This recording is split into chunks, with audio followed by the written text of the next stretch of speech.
There is a specific kind of unease that does not make sense on paper. A household earns the same amount every 2 weeks. The deposit clears on the same day. The job title has not changed. And yet, somewhere between the first of the month and the last, something tightens.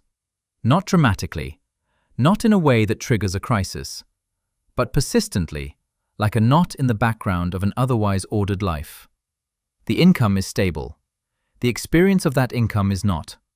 And that gap, between what the numbers say and what the household actually feels, is one of the least examined economic tensions in the developed world right now. Consider a woman named Laura. She is 34, a registered nurse working full-time at a metropolitan hospital in the Midwest. Her salary has increased modestly over the past several years. She has health insurance through her employer.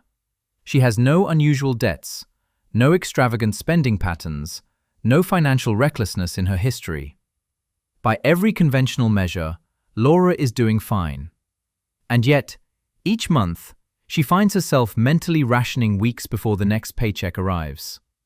She has quietly stopped contributing to her retirement account. She has postponed a decision about whether to buy a small home.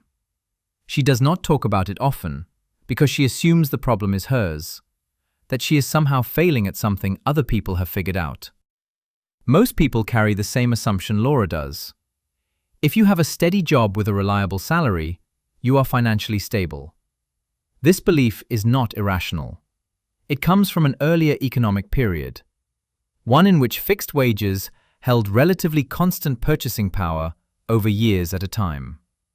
It is embedded in how banks evaluate creditworthiness, how career advisors frame success, and how people construct their own sense of progress. Consistent income, the thinking goes, equals a managed life. And when that managed life starts to feel unmanaged, the first instinct is to look inward, to question your own discipline, to assume you are spending wrong, saving wrong, living wrong. The possibility that the structure itself has shifted rarely enters the conversation. But the structure has shifted, quietly and irreversibly. What a stable income can actually cover has been progressively compressed over several decades. Wages across many developed economies have grown in nominal terms, but the cost architecture surrounding essential household expenditures, shelter, medical care, education, insurance, childcare, has expanded at rates that consistently outpace median earnings growth. The result is not a sudden crisis. It is a slow, grinding reallocation, where a larger share of each paycheck is pre-committed to non-negotiable obligations before the household exercises any real choice. The income is stable. The obligations are accelerating. And the distance between those two realities is exactly where the instability lives.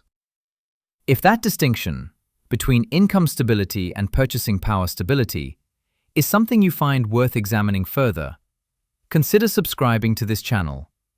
This is long-form economic analysis without hype, designed for people who want to understand the systems they operate within. This compression did not appear overnight.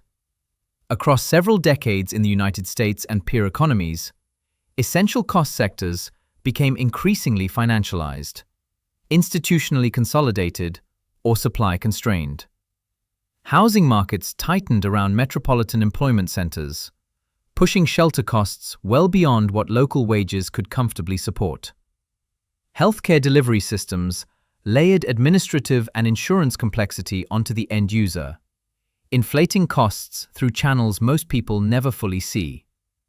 Higher education adopted tuition models indexed to credit availability rather than household income, meaning the cost of a degree expanded in proportion to how much a student could borrow, not how much a family could pay. Meanwhile, the mechanisms that once distributed wage growth more broadly, organized labor, compression-era compensation norms, eroded. Corporate frameworks shifted to favor executive and shareholder returns.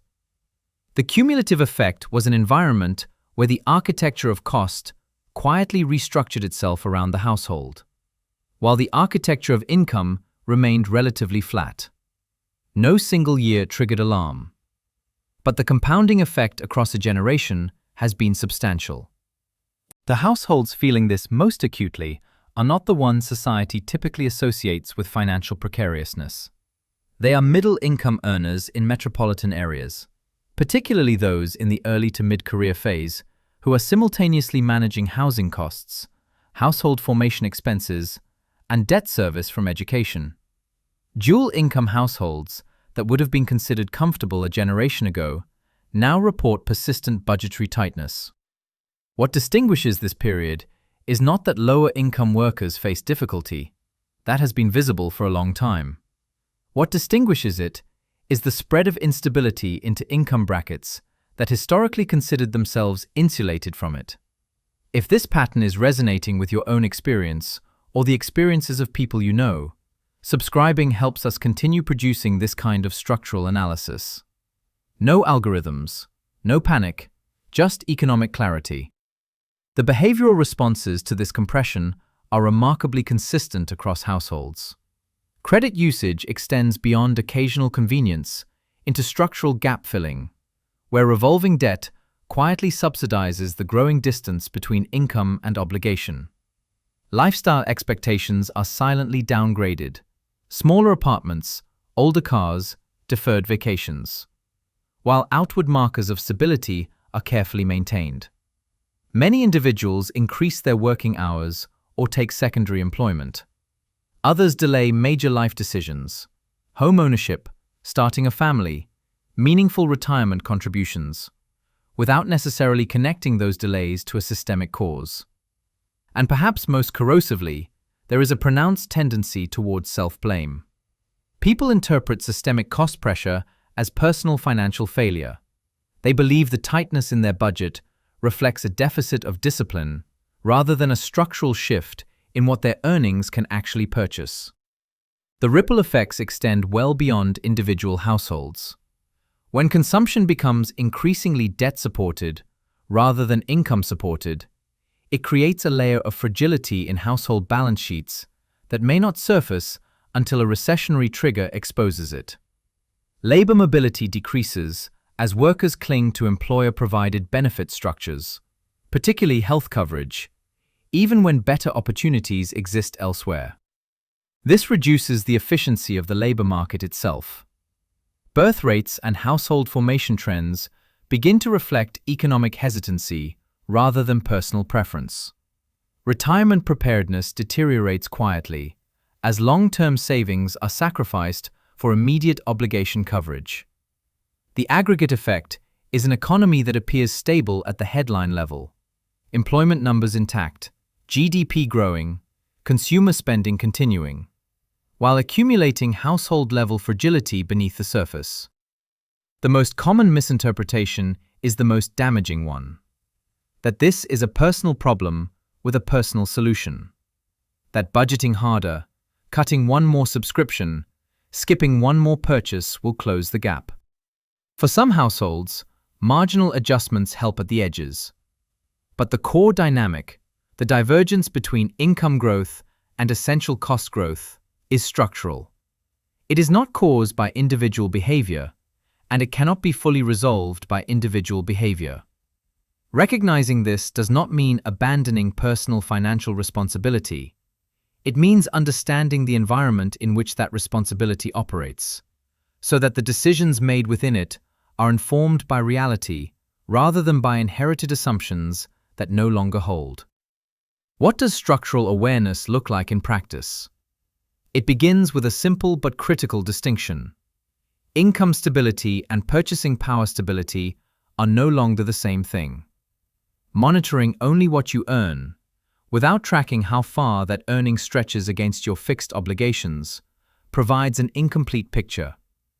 Long-term household resilience depends less on maximizing income and more on managing the ratio between what comes in and what is structurally committed before any discretionary choice is made. This means deliberate decisions about geography, about insurance architecture, about how debt is structured, become more consequential than chasing the next raise. Building buffers against cost acceleration in essential categories represents a more durable strategy than income maximization alone. And perhaps most importantly, understanding that this compression is systemic rather than personal allows for clearer decision-making, unburdened by misplaced self-criticism. If you value this kind of calm, principle-based economic thinking, the kind that treats your attention with respect, subscribing is the simplest way to stay connected to this work. We are building something here for people who want understanding, not urgency. Laura does not know any of this in these terms. She does not think about cost architecture or wage-setting mechanisms or the financialization of essential services.